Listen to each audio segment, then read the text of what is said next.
ஸ்ரீவில்லிபுத்தூர் முத்துமாரியம்மன் கோயில் திருவிழாவில் நிகழ்ந்த கொலை வழக்கில் காவல் ஆய்வாளருக்கு நிபந்தனை ஜாமீன் வழங்கப்பட்டிருக்கிறது. அண்மை செய்தியாக நாம் பார்த்துக் கொண்டிருக்கிறோம். இதுகுறித்தான கூடுதல் விவரங்களை எமது செய்தியாளர் சுந்தரம் வழங்க கேட்கலாம். வணக்கம் சுந்தரம், இதுகுறித்தான கூடுதல் விவரங்கள். வணக்கம் திவ்யா.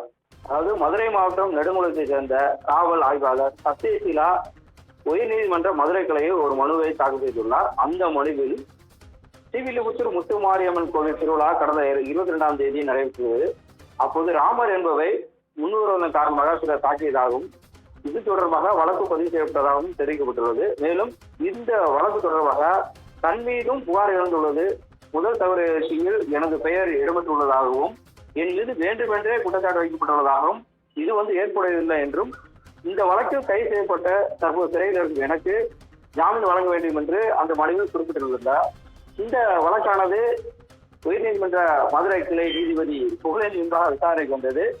அப்போது காவல் ஆய்வாளர் சத்யசீலாவுக்கு நிபந்தனையுடன் ஜாமீன் வழங்கி நீதிபதி உத்தரவிட்டுள்ளார். மறு உத்தரவு வரும் வரை நாள்தோறும் ஸ்ரீவில்லிபுத்தூர் காவல் நிலையத்தில் கையெழுத்திட வேண்டும் என்றும் நிபந்தனை விதித்து ஜாமீன் வழங்கியுள்ளார். திவ்யா, கூடுதல் விவரங்களுக்கு நன்றி சுந்தரம்.